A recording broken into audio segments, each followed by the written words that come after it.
Welcome back students. तो जो chapter है colligative properties and dilute solution, वो चैप्टर आपका कॉन्सेप्चुअली हमने फिनिश कर दिया है। All the concepts in the chapter have been taught to you. और उसके बाद हमने कुछ एनसीईआरटी की प्रॉब्लम्स डिस्कस की थी। आज हम one by one previous IIT advance और मेंस की प्रॉब्लम्स को डिस्कस करेंगे। तो उससे ये होगा कि आपको एक ओवरव्यू मिल जाएगा कि कैसे जो इस टॉपिक के क्वेश्चंस हैं आपको एग्जाम में पूछे जाते हैं। क्लियर? इस चैप्टर का थ्योरेटिकली बेस आपका क्लियर होना चाहिए, क्योंकि बहुत सारे जो क्वेश्चंस हैं वो बहुत डेप्थ में से थ्योरी पूछी जाती है। तो उसके लिए आप जो आपको नोट्स लिखवाए गए हैं उनको और एनसीईआरटी बुक को बड़े ही ध्यान से बार बार पढ़ें और हर चीज़ को आप वर्ड बाय वर्ड एनालाइज करें। क्लियर? और टॉपिक को और भी अच्छे ढंग से समझने के लिए प्रीवियस आईआईटी प्रॉब्लम्स को एक बार ध्यान से चेक करें। तो लेट्स मूव नाउ। तो हम स्टार्ट करेंगे 2019 के प्रॉब्लम से। ठीक है?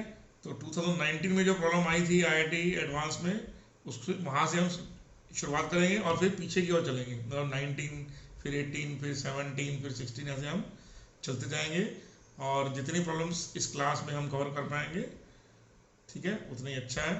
तो लेट्स मूव। तो हम प्रीवियस आईआईटी प्रॉब्लम्स को अब डिस्कशन में लेके आ रहे हैं। ओके बेटे? तो let's begin with the previous IIT problems already asked in IIT advance from colligative properties. हाँ जी, हाँ जी। तो पहला क्वेश्चन क्या है? पहला क्वेश्चन बहुत ही इंटरेस्टिंग है। ये 2090 के आईआईटी एडवांस के पेपर में आया क्वेश्चन है।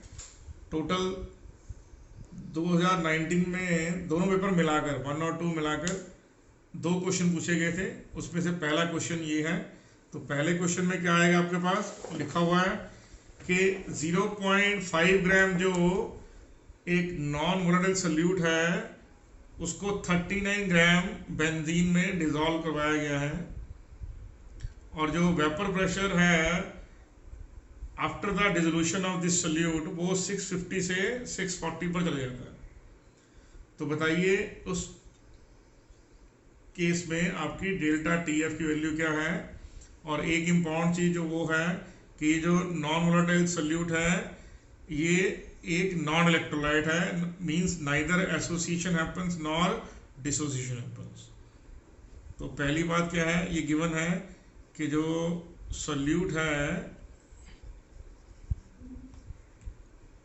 उसमें I = 1 है। ये भी क्वेश्चन में ही गिवन है आपको कि जो क्वेश्चन है it is neither undergoing any dissociation nor undergoing any association. ठीक है बेटे? तो अब चेक करेंगे ध्यान से।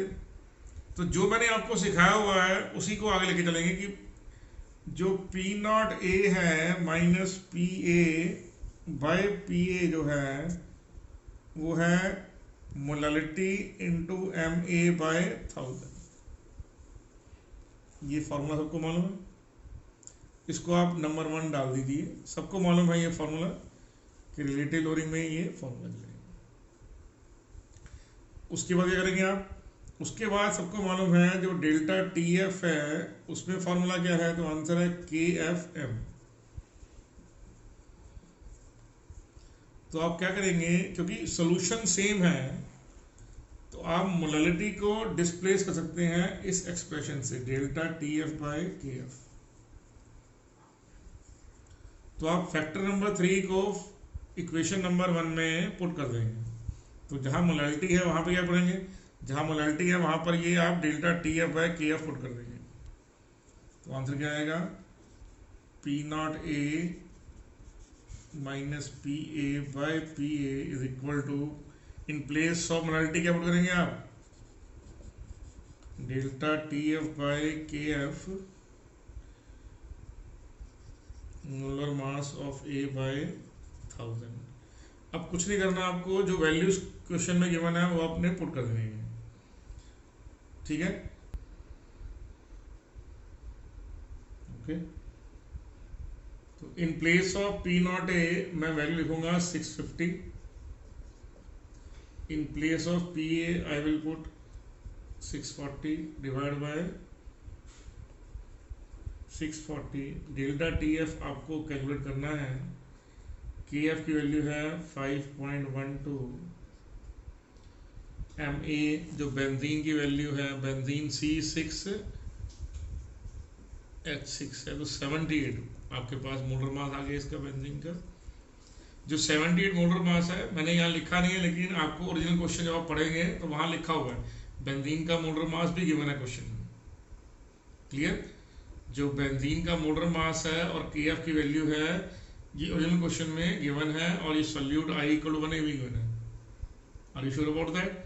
सो all these values are reported in question. मैंने क्वेश्चन को एक रफ फॉर्म में लिखा है यहाँ पे, तो आप दोबारा से जाके क्वेश्चन को पढ़ लीजिए 2019 IIT एडवांस में जाके, तो आपके पास असाइनमेंट प्रोवाइड किया हुआ है, तो you better to look at assignment. तो वहाँ पर क्या होगा आपके पास, तो यहाँ पे आप क्वेश्चन को ध्यान से पढ़िए। मैं रिपीट कर रहा हूँ क्वेश्चन को, कि आपको निकालना है डेल्टा TF। वैसे आप इसको निकाल सकते हैं कि पहले जैसे जनरली किया होता है, पहले मोलर मास निकालिए बेंजीन उसका नॉर्मल वोलेटाइल सोल्यूट का, उससे आप PA निकालिए, फिर आप क्वेश्चन को आगे करिए। उससे बेटर है आप डायरेक्ट क्वेश्चन को कीजिए। ज़्यादातर बुक्स में लिखा होगा P0A - PA/P0A, तो मैंने यहाँ PA लिखा है। ये ऑलरेडी एक डेरिवेशन आपको करवाया हुआ है मैंने, कि जो P0 - PA/P0A है उसका आंसर ये होता है, लेकिन वो ओनली फॉर डाइल्यूट सोल्यूशन। तो उसकी बजाय अगर आप ये फॉर्मूला यूज करेंगे P0A - PA/PA, it will always give you more accurate answers. Clear understood? तो आंसर जाएगा आपके पास यहाँ पर, तो वैल्यूज पुट कीजिए। पुट करने में वैल्यू आ गई 1/64। ओके, तो ये समझ आइए आपको। देखिए कितना सिंपल क्वेश्चन है, आपको सोच लीजिए अगर आपने ध्यान से टॉपिक को रिवाइज किया हुआ है तो ये क्वेश्चन कितना इजी है। बेसिक फंडामेंटल को कितना नज़दीकी से चेक किया जाए। मैं रिपीट कर देता हूँ क्वेश्चन को। आप यहाँ पर P0A - PA/P0A = chi_b के प्लेस पर अगर ये इक्वेशन पुट करेंगे, that will give you far more better answer. ये आंसर यहाँ से ये कैसे आता है, ये ऑलरेडी हमने डेरिवेशन में सीखा हुआ है, तो please go through that. Previous video जा सकते हैं आप, जिसमें रिलेटिव लोडिंग में जाके अगर आप चेक कर सकते हैं कि ये आंसर कैसे आता है। Are you okay with that? Sure? तो मैं क्वेश्चन नंबर 1 को रिपीट कर रहा हूँ यहाँ पे ध्यान से। P0A - PA/PA = molarity into molar mass of A/1000 है। आपने कुछ नहीं करना, डेल्टा TF आपको निकालना है, ये गिवन है आपको। तो आप कुछ नहीं करेंगे, मोलैरिटी का एक्सप्रेशन हो जाएगा डेल्टा TF/KF, वो आप molarity in place of molarity put कर देंगे, और बाकी सारी वैल्यूज क्वेश्चन में गिवन है आपको। Just put that answer and you will get the answer. Okay, sure? चलिए, IIT एडवांस में ही 2019 में जो सेकंड क्वेश्चन आया हुआ है उसको हम चेक करते हैं कि वो कैसे आया हुआ है। तो यूरिया वहाँ पर गिवन है, मोल फ्रैक्शन ऑफ यूरिया आपको गिवन है क्वेश्चन में 0.05, मास ऑफ वाटर सोल्यूशन में गिवन है 900, डेंसिटी आपको सोल्यूशन की गिवन है, और वो कह रहा है कि क्वेश्चन की मोलैरिटी निकालिए। दोबारा समझ लीजिए, यूरिया देखिए, ये यूरिया का फॉर्मूला है NH2 C++NH2, ये यूरिया है। तो यूरिया का जो मोलर मास है वो आप चेक करिए कितने किसके इक्वल है। ठीक है जी, तो यूरिया का जो मोलर मास है वो है आपके पास 60। ठीक है, कार्बन का 12, ऑक्सीजन का 16। ठीक है जी, तो 12 और 16 28 हो गया। नाइट्रोजन जो NH2 का यूनिट है वो 2 बार है, तो 14 + 2 16 हो गया। 16 + 16 32, 32 + 28 इतना हो गया 60। 60 ग्राम क्या है मोलर मास ऑफ यूरिया। ये भी क्वेश्चन में गिवन है आपको। मैंने ओरिजिनल क्वेश्चन यहाँ पे नहीं लिखी, आप ओरिजिनल क्वेश्चन को एक बार पढ़ लीजिए, असाइनमेंट्स आपके पास पड़ी हुई हैं। ठीक है जी, तो NH2CO NH2 60 ग्राम, तो ये यूरिया का आपके पास मोलर मास है। तो मोलैरिटी का अब दूसरा इंपॉर्टेंट पॉइंट जो आपको समझना है वो क्या है, जो डेंसिटी है वो है मास बाय वॉल्यूम। तो वॉल्यूम क्या होता है, वॉल्यूम होता है मास बाय डेंसिटी। तो यहाँ पर मास है, मास ऑफ सोल्यूशन, और ये डेंसिटी ऑफ सोल्यूशन है, और ये वॉल्यूम ऑफ सोल्यूशन। तो जो मोलैरिटी है वो है number of moles of solute dissolved in 1000 ml of solution और dissolved in 1 litre of solution. ये क्रॉस फार्मूला आ गया। इन प्लेस ऑफ वॉल्यूम आप क्या पुट करेंगे, ऑब्वियस है, इन प्लेस ऑफ वॉल्यूम आप पुट करेंगे मास बाय डेंसिटी। तो ये mass by solution divide by density, तो ये डेंसिटी ऊपर चला गया। उसके बाद क्या करेंगे आप, यहाँ पर जो सोल्यूशन का मास है वो किसके इक्वल है, वो है mass of solvent plus mass of solute. दोबारा समझिए, मास ऑफ सोल्यूशन क्या है, mass of solvent plus mass of solute. हो गया इतना आपके पास। फिर क्या करेंगे आप, इसको लिखिए NB density into 1000 divide bye, अब देखिए WA है यहाँ पे, इस एक्सप्रेशन में आप इसको मोलर मास से डिवाइड कीजिए, मोलर मास से मल्टीप्लाई कीजिए। यहाँ भी आप मोलर मास से डिवाइड कीजिए, मोलर मास से मल्टीप्लाई कीजिए। तो WA बाय M में, W बाय M ये क्या होगा, number of moles of A, number of moles of B आ गया। जो एक्सप्रेशन आया हमारे पास क्या आ गया, मोलैरिटी का, ये मोलैरिटी का ही फॉर्मूला चल रहा है। देखिए, number of moles present in 1 litre solution, उसी को हमने आगे हम सॉल्व कर रहे हैं। तो ये हो गया NB D into 1000 divide by WA by M है, कितना आ गया NA, और W बाय MB इतना आ गया आपके पास NB।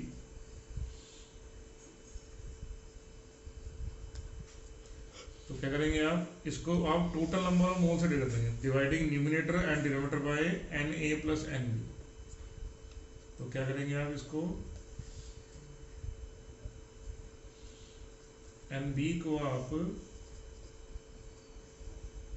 न्यूमिनेटर को, इस न्यूमिनेटर पार्ट को आप NA प्लस NB से मल्टीप्लाई कर देंगे।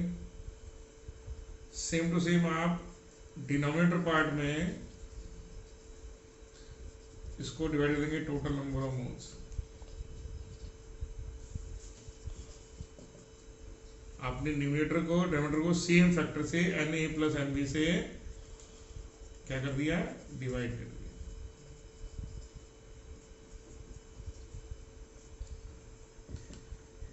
तो ये जो NA बाय N, तो ये आप देखिए फॉर्मूले से क्या बन गया, ये बन गया मोल फ्रैक्शन ऑफ सोल्यूट। तो आंसर आ गया mole fraction of solute into density into 1000 divide by, ये क्या बन गया, mole fraction of solvent into MA।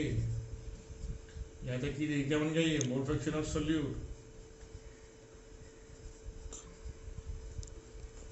अब everything is given to you, सब कुछ गिवन है आपको, और ये गिवन वैल्यूज आपने यहाँ पुट कर दी है। अगर मास ऑफ यूरिया 0.05 है तो ऑब्वियस है मास ऑफ टोटल मास 1 होगा। टोटल मास कितना होता है, 1 होता है। तो अगर मास ऑफ यूरिया 0.05 है तो मास ऑफ वाटर क्या होगा, 0.95। तो आप इन वैल्यूज को यहाँ पुट कीजिए और आप उसके बाद आंसर को सॉल्व कर लीजिए। तो मैं वैल्यू पुट करने जा रहा हूँ यहाँ पे, ठीक है जी। XP की वैल्यू कितनी है, 0.05, तो पुट कर दिया 0.05। डेंसिटी की वैल्यू नहीं बना आपको क्वेश्चन में 1.2।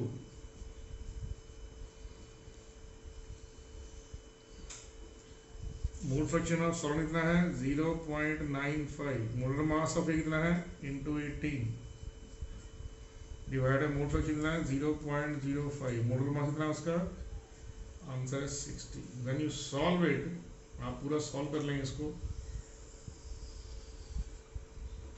तो सॉल्व करने के बाद जो आपका आंसर आ रहा है, क्या आ रहा है आपके पास, आप इसको सॉल्व कीजिए। सॉल्व करने मल्टीप्लाई कीजिए, मल्टीप्लाई करने पे ये आंसर आ गया 60, और इसको ऐड कीजिए, आंसर आ गया 20.1। You divide by, answer comes out to be 2.985 mole पर लीटर, मोलैरिटी की वैल्यू होगी। तो अब चेक कर लीजिए कितना आसानी सा क्वेश्चन है। मोलैरिटी के बेसिक फॉर्मूले को मॉडिफाई किया गया इस फॉर्मूले में। गेट द पॉइंट और नॉट। वो कैसे मॉडिफिकेशन चल रही है मैंने आपको सिखा दी है। इसका मतलब क्या हुआ, एज ए स्टूडेंट आपको मालूम होना चाहिए how to twist a given formula.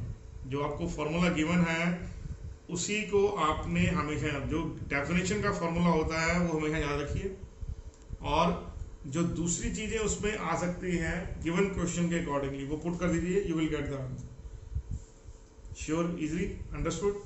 तो मैं रिपीट कर देता हूँ आपको। मोलैरिटी है number of moles of present in 1 litre of solution, तो ये उसका बेसिक फार्मूला आ गया। फिर मैंने वॉल्यूम की जगह मास पे डेंसिटी कर दिया और मास को सॉल्व कर दिया। Are you okay with the situation now? Clearly understood. फिर मास ऑफ सोल्यूशन क्या है, mass of solvent plus mass of solute है।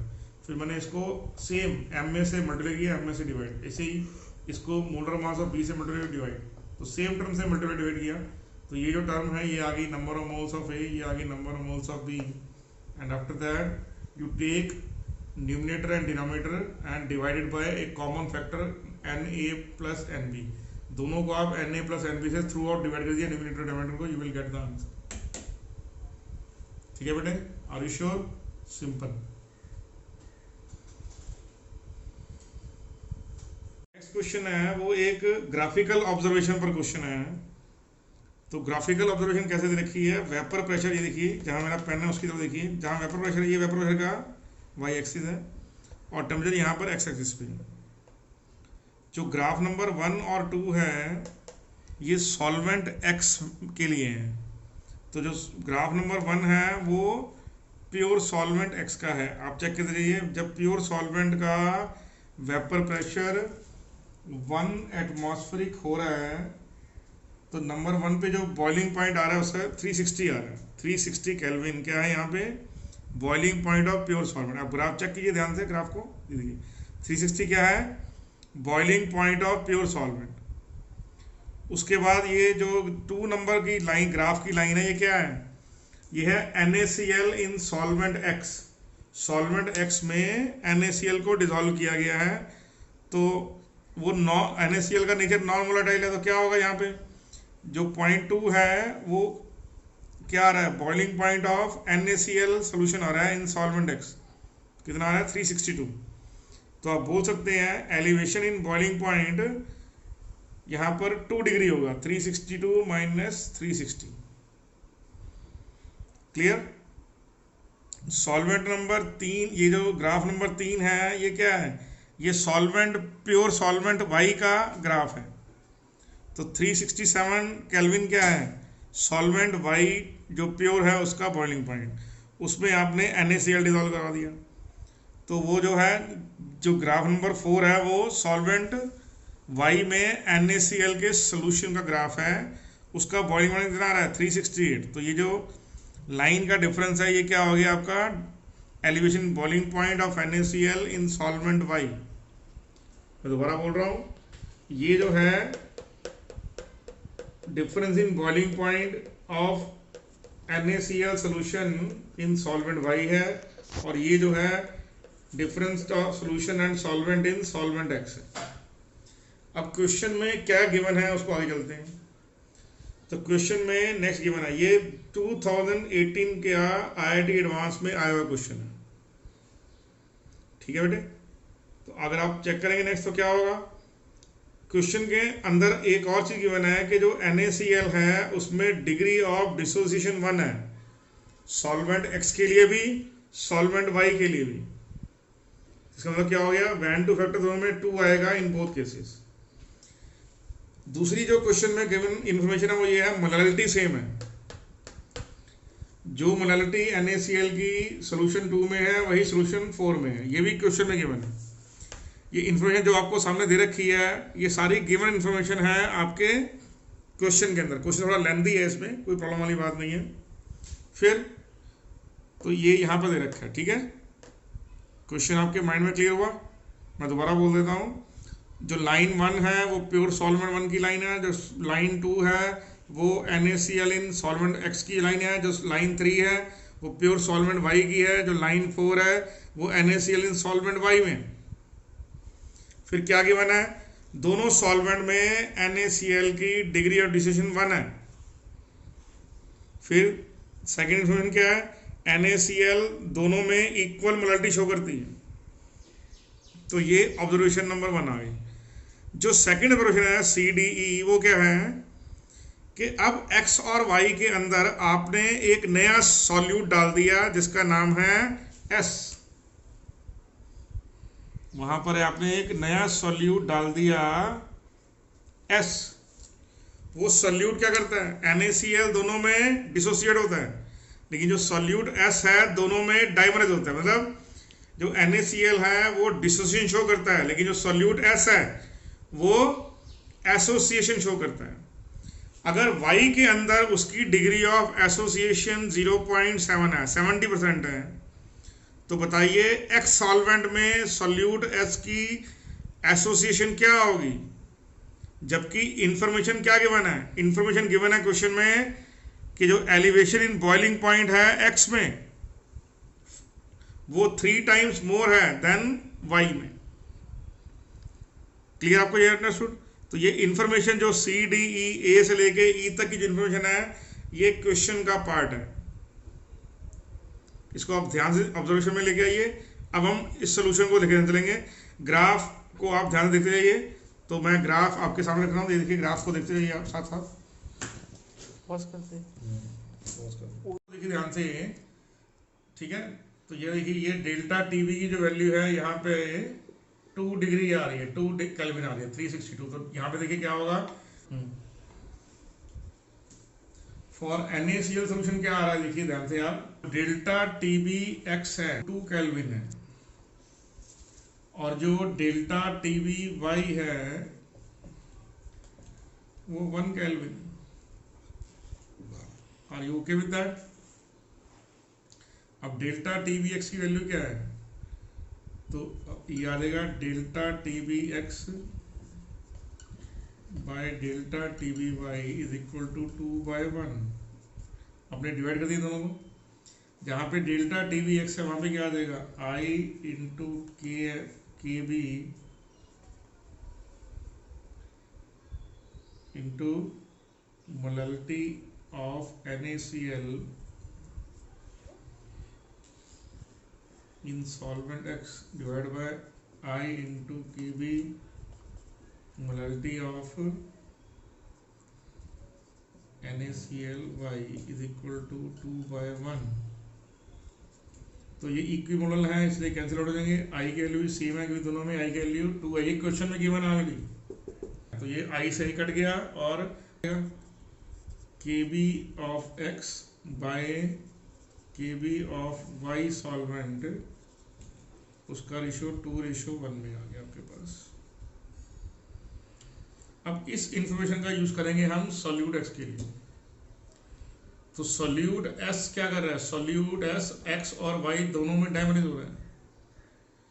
तो सॉल्यूट एस के लिए क्या है, सॉल्यूट एस के लिए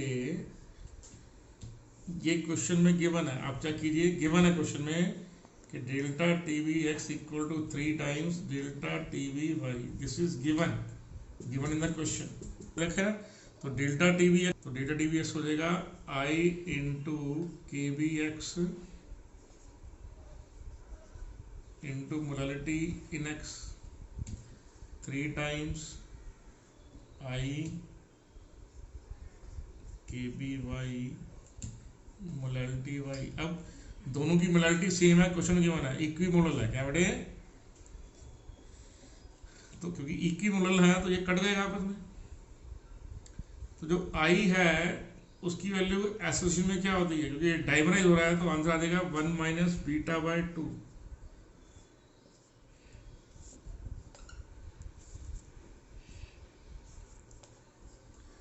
ये नीचे आएगा क्या आ जाएगा, KBY इक्वल टू, यहाँ पर I के लिए क्या आ रही है 1 - β/2। अब देखिए KBX बाय KBY क्या है, अंदर 2:1 है। KBX बाय KBY की वैल्यू क्या है 2:1, तो यहाँ 2 रख दीजिए 2। यहाँ बीटा आपको निकालना है x के लिए, लेकिन बीटा आपको मालूम है वाई के लिए कितना आंसर है, आंसर है 0.7, 70%। ये इंफॉर्मेशन गिवन है क्वेश्चन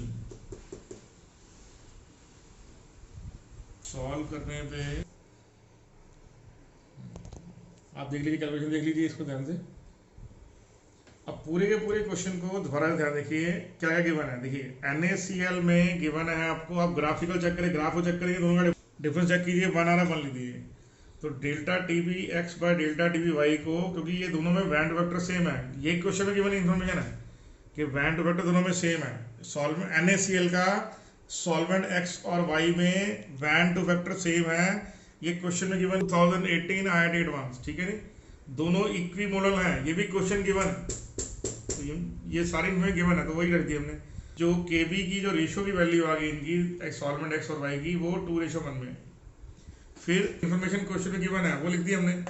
तो ये पहली जो ई इंफॉर्मेशन है इसको हमने यूज किया यहाँ सोल्यूशन के लिए। फिर ये इक्विमोलर है इसलिए कट गया ये। आई फैक्टर सबको मालूम है, आई फैक्टर जो है वो होता है 1 - 1 + बीटा 1/n-1 फॉर एसोसिएशन, ये आपको सबको मालूम है। तो n यहाँ पे क्योंकि डायमराइज है तो 2 रखने पर ये आंसर आ गया, 1 - β/2, 1 - β/2। अब जो y के लिए बीटा के लिए गिवन है क्वेश्चन में, चेक कर लीजिए 0.7, तो पुट कर दिया, उसके बाद वैल्यूज को पुट कर दिया, आंसर आ गया। इजी और नॉट। तो ये जो क्वेश्चन है जनरली आपकी ऑब्जर्वेशन पर डिपेंड है कि आप कैसे ध्यान से इंफॉर्मेशन को यूज करते हैं क्वेश्चन सॉल्व करते हुए। तो it is all about managing data. तो यहाँ पर ये कॉन्सेप्ट जो इतना डिफिकल्ट क्वेश्चन नहीं है ये, लेकिन उसने इस क्वेश्चन में आपसे एसोसिएशन और डिसोसिएशन दोनों फंडामेंटल कॉन्सेप्ट पूछ लिए, इसलिए क्वेश्चन थोड़ा इंटरेस्टिंग हो गया। क्लियर आपको अंडरस्टूड? मैं दोबारा बोल रहा हूँ, NaCl डिसोसिएट हो रहा है और सल्यूट S एसोसिएट हो रहा है। Sure? Okay. IIT advance 2018। Okay next 2018 IIT advance में जो सेकंड क्वेश्चन आया हुआ है वो कैसे आया हुआ है कि A और B दो वोलेटाइल कंपोनेंट हैं और वो आइडियल सोल्यूशन बना रहे हैं। पहले केस में दे रखा है number of moles of A और number of moles of B equal है। उसमें जो सोल्यूशन में जो गिवन आपके पास प्रेशर है, टोटल वेपर प्रेशर है वो 45 है और P0 की वैल्यू 20 टॉर है। तो आपको बताना है एक ऐसे सोल्यूशन का कंपोजिशन XA XB जिसमें जो वेपर प्रेशर टोटल है वो 22.5, ठीक है जी। अब देखिए अब हम इसको कर रहे हैं। तो पहले केस में Na = Nb है। जब Na = Nb है, मतलब मान लीजिए वो आपके पास वैल्यू n है, तो मोल फ्रैक्शन ऑफ A कितना आएगा? तो आंसर है Na + Nb, तो कितना आएगा? n/2n, that is half. साफ सा मतलब है mole fraction also becomes half. तो पहले केस में PS की वैल्यू क्या आ गई? P0A × chi A + P0B × chi B। तो P0A कितना आ गया? P0A है 20 गिवन है क्वेश्चन में, into 1/2। P0B is not given but fraction is still 1/2, answer है 45। तो ये 2 मल्टीप्लाई किया तो 90 हो गया, क्रॉस मल्टीप्लाई कीजिए, यहाँ ऐसे कीजिए 10 + P0B/2 = 45। तो P0B की वैल्यू आ गई आपके पास 70। तो once you got the value of P0B और P0A ऑलरेडी क्वेश्चन में गिवन है, you will find out from this value. Clear? तो PS की वैल्यू क्या होती है? ऑब्वियस है आंसर यहाँ पे,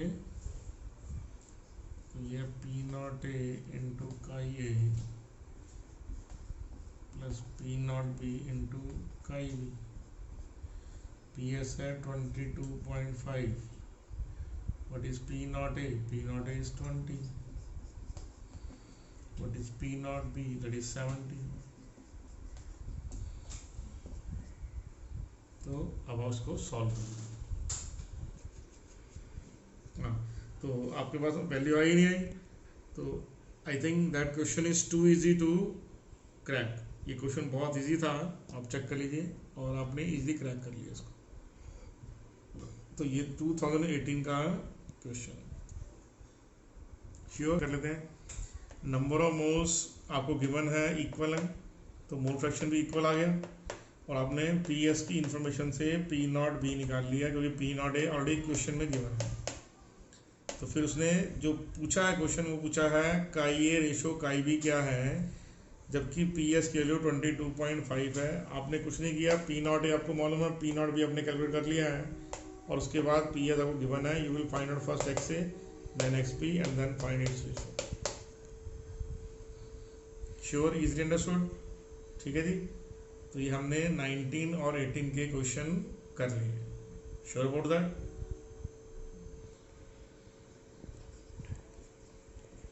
देखिए, एक हम अब जनरल कॉन्सेप्ट सीख रहे हैं यहाँ पे।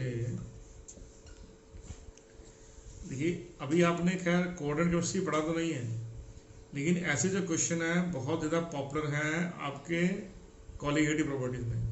याद रखिए, मैं एक जनरल इन्फॉर्मेशन आपको दे रहा हूँ कि कोऑर्डिनेशन कंपाउंड में जो भी टर्म कोऑर्डिनेशन स्फीयर के अंदर लिखी जाएगी वो नॉन आयनाइजेबल होगी। जैसे यहाँ पर मैंने हर एक केस में आपको जो कॉम्प्लेक्स है वो एक कैटायनिक कॉम्प्लेक्स बनाया है, लेकिन यहाँ पर अगर मान लीजिए कोई, जैसे यहाँ पे K4 FeCN6 है, या मान लीजिए K3 FeCN6 है, तो जो भी टर्म कोऑर्डिनेशन स्फीयर के अंदर है, ये जो है this is called as coordination sphere, जो कोऑर्डिनेशन स्फीयर के अंदर है वो नॉन आयनाइजेबल है। क्या है वो? नॉन आयनाइजेबल है। और जो कोऑर्डिनेशन स्फीयर के बाहर है, चाहे लेफ्ट में और चाहे राइट में, दोनों साइड में, लेफ्ट में चाहे राइट, चाहे जैसे यहाँ पर K3 K4 क्या है? आयनाइजेबल है। जैसे Cl ये आप चेक कीजिए, यहाँ पर Cl आयनाइजेबल है, यहाँ पर Cl आयनाइजेबल है, यहाँ पर Cl आयनाइजेबल है, यहाँ पर क्या है? कोई भी Cl आयनाइजेबल नहीं है। यहाँ पर एक आयनाइजेबल है, दो नहीं है, दो आयनाइजेबल है, एक नहीं है। यहाँ पर तीनों के तीनों क्लोरीन आयनाइजेबल है। Are you sure about that? I clear understood? जो भी आयन या जो भी स्पीशीज कोऑर्डिनेशन स्फीयर के बाहर है वो आयोनाइजेबल है, लेकिन जो कोऑर्डिनेशन स्फीयर के अंदर है वो नॉन आयोनाइजेबल है। जो ऐसे क्वेश्चन है आपको डाइल्यूट कॉलीगेटिव प्रॉपर्टी में बहुत पूछे जाएंगे, क्योंकि आने वाले हमने लेक्चर में इसी को डिस्कस करना है, इसलिए ये छोटे पॉइंट को आप समझेंगे ध्यान से।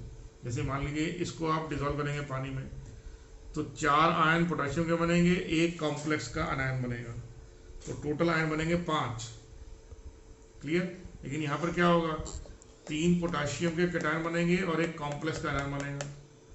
तो यहाँ पर क्या होगा? यहाँ पर पार्टिकल होंगे 5। लिख देता हूँ यहाँ पर n की वैल्यू क्या है? यहाँ पर n की वैल्यू 5 है। Number of particle on dissociation, यहाँ पर नंबर ऑफ पार्टिकल कितने होंगे? 4। यहाँ पर n क्या होगा? इस केस में 4 होगा। 3 अनायन 1 कैटायन, यहाँ पे क्या होगा? 2 अनायन 1 कैटायन, तो 3 हो जाएगा। यहाँ पर कितना हो जाएगा? 2 हो जाएंगे। यहाँ कोई भी नहीं होगा, 0 अपने आप में ही स्टेबल। तो जो भी स्पीशीज कोऑर्डिनेशन स्फीयर के अंदर लिखी हुई है वो क्या है? Non ionizable. क्या है वो? नॉन आयनाइजेबल है। इस पॉइंट को समझिएगा। ये जो कॉन्सेप्ट है only and only applicable on coordination compounds. Are you sure about that और नॉट? ठीक है, तो ये पॉइंट क्लियर है आपको? ये बात बिल्कुल क्लियर है? Very good. जैसे एग्जांपल मैं आपको दे रहा हूँ, जैसे और देखिए एग्जांपल,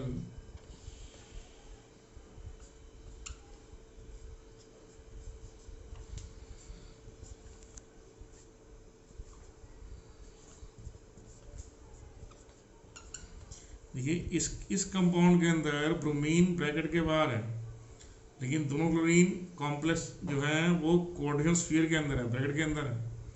तो ब्रोमीन आयनाइजेबल है लेकिन क्लोरीन नॉन आयनाइजेबल है। Are you sure about that? Clear? ऐसे क्या होगा?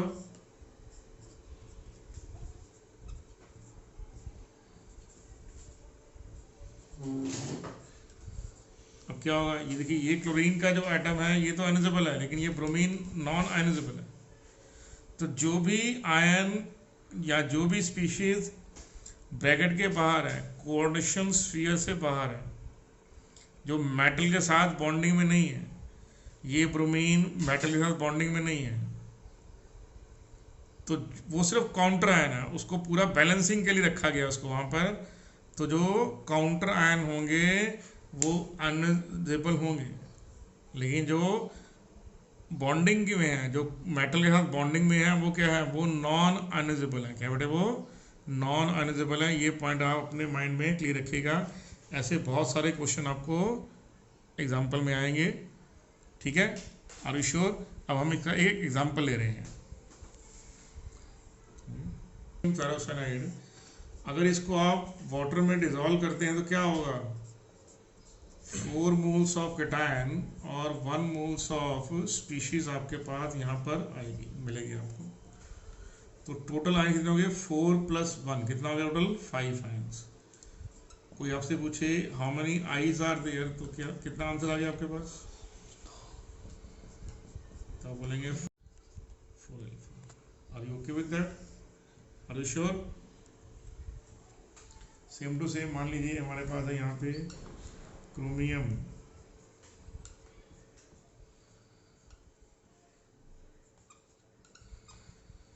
मान लीजिए इसको हमने पानी में डिजोल्व किया है तो क्या होगा आपके पास? 3 ब्रोमाइड आयन और एक आपका कॉम्प्लेक्स का आयन है।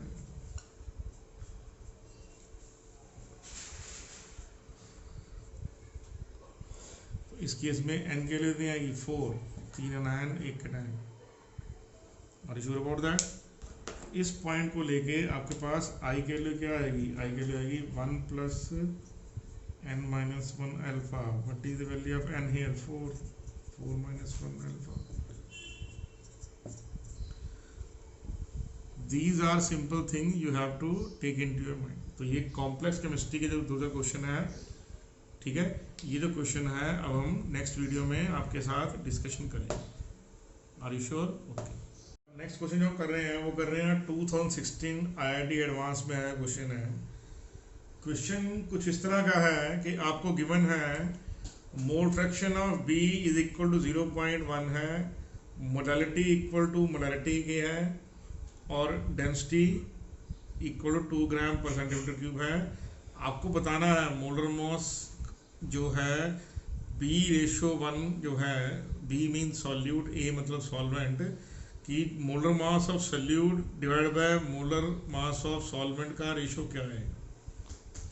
Are you okay with that? ये जो सॉल्यूशन है आपको गिवन है, क्या गिवन है? देखिए हमने ऑलरेडी, अगर आप इस वीडियो कंटिन्यू देख रहे हैं तो क्वेश्चन नंबर 2 और 3 में हमने कुछ फॉर्मूले डिस्कस किए थे, उन्हीं का दोबारा से यूज़ है।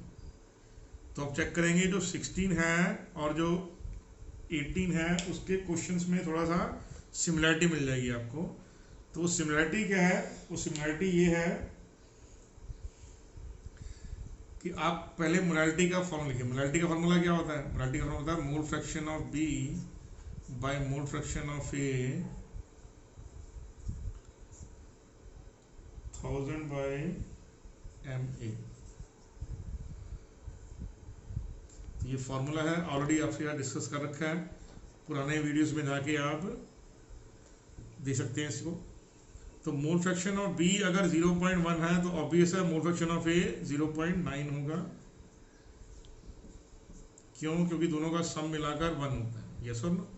क्योंकि XA + XB की जो वैल्यू है वो 1 होती है। क्या होती है? वो 1 है। अगर XA + XB की वैल्यू 1 है तो ऑब्वियस है 2000 मोलर मास ऑफ, हमें मालूम नहीं है what is molar mass of A, so please leave that. तो ये हो गया 1000 divide bye 9MA, that is the molality of the solution. अब नेक्स्ट क्या है, मोलारिटी की वैल्यू क्या है, तो मोलारिटी मैंने आपको बता रखा है, mole fraction of solute into density into 1000 by molar mass of A into mole fraction of A, molar mass of B into mole fraction of B. तो इसकी वैल्यू 0.1 है, डेंसिटी की वैल्यू 2 है, और ये आपके पास 1000 है। डिवाइड बाय MA की वैल्यू पता नहीं है, लेकिन XE की वैल्यू पता ही है आपको, 0.9 है। MB की वैल्यू नहीं मालूम, लेकिन MA की XB की वैल्यू आपको मालूम ही है, 0.1। तो ये आपके पास मोलारिटी और ये आपके पास molarity, these are both equal, क्योंकि दोनों टर्म इक्वल हैं तो आप इक्वल कर दीजिए। 1000 bye 9MA is equal to, तो देखिए ये डेसिमल से ये डेसिमल लगा के कैंसिल आउट कर देगा, तो आंसर देगा 9 into MA into MB।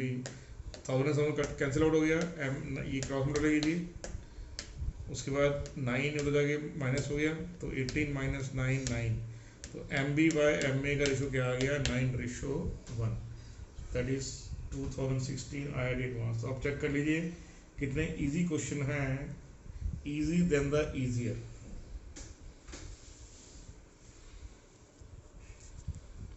Are you sure?